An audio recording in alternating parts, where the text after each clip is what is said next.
CBSE words में आपका स्वागत है। तो हम पढ़ रहे थे क्लास 8 साइंस का फर्स्ट चैप्टर जिसका नाम है क्रॉप प्रोडक्शन एंड मैनेजमेंट। पिछली वीडियो में हमने इरिगेशन वाला टॉपिक डिस्कस किया था। आज एक नया टॉपिक स्टार्ट करेंगे। 1.7 प्रोटेक्शन फ्रॉम वीड्स।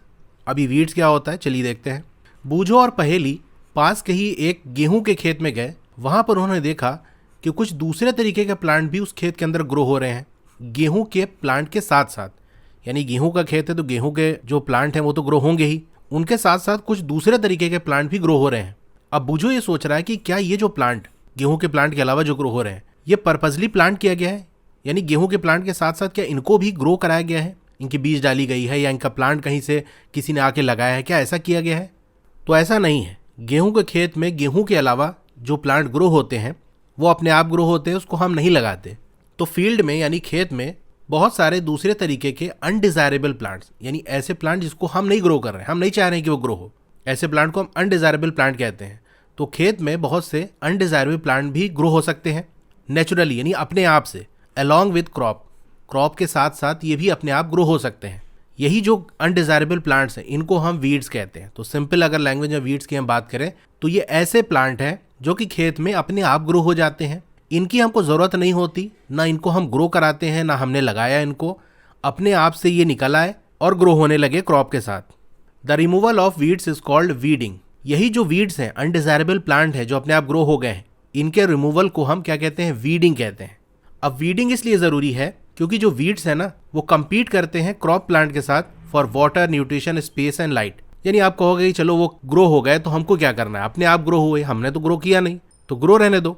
लेकिन प्रॉब्लम ये है कि आपने जो फसल लगाई है उसको पानी की ज़रूरत है, न्यूट्रिएंट की ज़रूरत है, उसको जगह चाहिए ग्रो होने के लिए, लाइट की ज़रूरत है।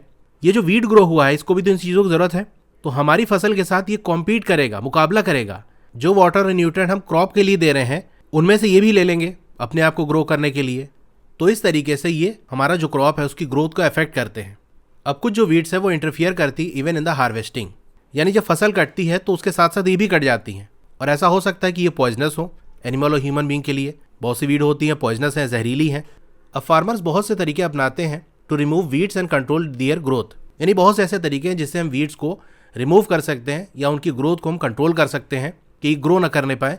Tiling before sowing of the crop helps in uprooting and killing of the weeds. अब बीज बोने से पहले, जैसे हमारा खेत पड़ा है तो हो सकता है उसके अंदर बहुत सारे वीड्स ग्रो हो जाए, हो क्या सकता है, हो ही जाते हैं भाई, मिट्टी है, पानी वगैरह पड़ता रहता है, बारिश हुई तो ये वीड्स अपने आप ग्रो हो गई। अब आपको उस पर फसल उगाना है तो एक काम तो ये है कि एक एक वीड को उखाड़ो, नहीं तो अगर हम टाइलिंग कर दें यानी जुताई कर दें, हल चला दें बीज को बोने से पहले, तो इससे क्या होगा, हल चलाने से ये जो वीड्स हैं ये जड़ से उखड़ जाते हैं और मर जाते हैं।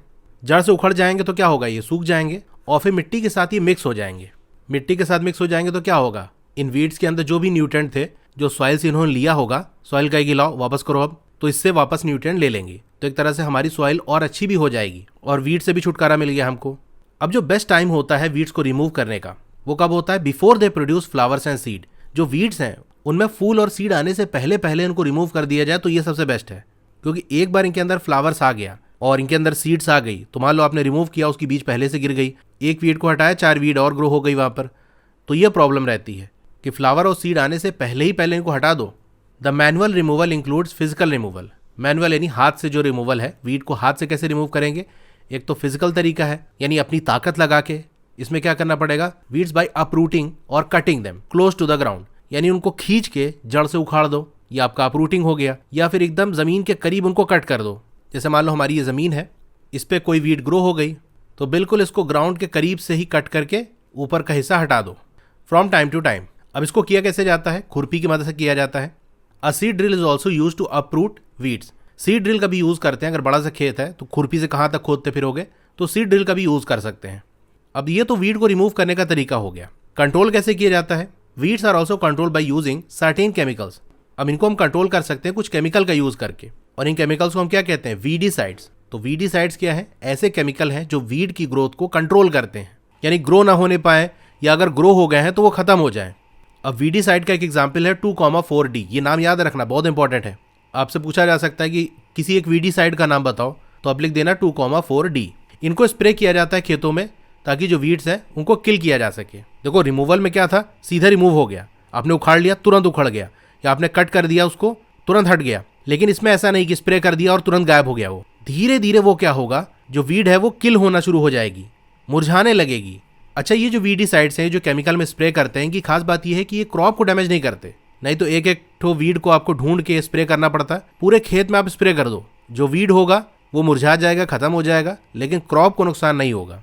अब जो वीडीसाइड्स हैं उनको डाइल्यूट किया जाता है, पतला किया जाता है पानी के साथ, यानी इनके अंदर पानी मिलाया जाता है टू द एक्सटेंट रिक्वायर्ड, यानी जितनी ज़रूरत है। जैसे मान लो कोई खेत है उसके अंदर बहुत ज़्यादा वीड है तो वीडीसाइड आपको ज़्यादा डालना पड़ेगा, पानी थोड़ा कम रहेगा। अगर हल्का फुल्का है तो ज़्यादा पानी डाल दो और फिर स्प्रे किया जाता है फील्ड में स्प्रेयर की मदद से।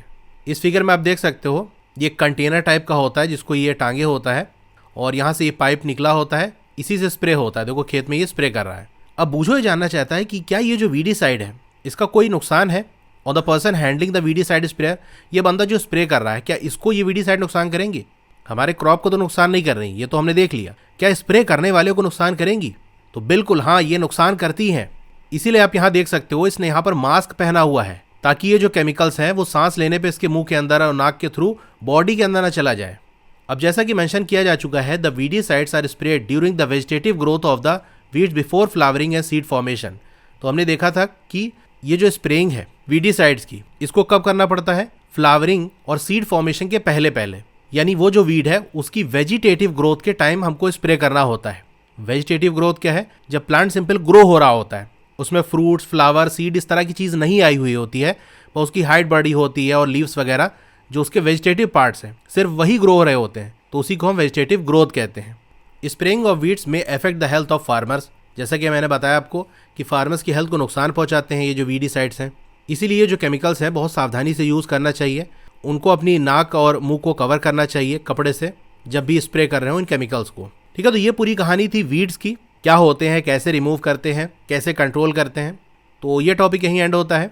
क्लास 8 की और वीडियो देखना चाहते हो तो इस तरह से आपकी वीडियो चली होगी। पहले वीडियो को लाइक कर लो, चैनल को सब्सक्राइब कर लो, मोर पे क्लिक कर देना है, फिर से मोर पे क्लिक कर देना है तो आपका डिस्क्रिप्शन ओपन हो जाएगा। यहाँ पर आपको मेरे व्हाट्सएप चैनल का लिंक मिल जाएगा, उसको ज्वाइन कर लोगे तो आपको लेटेस्ट अपडेट मिलती रहेगी। डोंट वरी, आपका नाम और फोन नंबर किसी को भी विजिबल नहीं होगा। फिर क्लास 8 की बेस्ट बुक का लिंक मैंने दे दिया है, इस लिंक पे क्लिक करके यहाँ से परचेस कर सकते हो। अब अगर आपको स्टडी मटेरियल चाहिए, जैसे नोट्स हो गया, एक्सरसाइज के सॉल्यूशन हो गया, तो मेरी वेबसाइट विजिट कर सकते हो। और नीचे आओगे तो क्लास 8 मैथ्स की चैप्टर वाइज प्लेलिस्ट मिल जाएगी। जिस चैप्टर की वीडियो देखनी है उसके साथ में जो लिंक है उस पर आप क्लिक करोगे तो उस चैप्टर की प्लेलिस्ट ओपन हो जाएगी। और नीचे आओगे तो और भी जो सब्जेक्ट्स हैं उनकी प्लेलिस्ट का लिंक मिल जाएगा। Okay, thank you.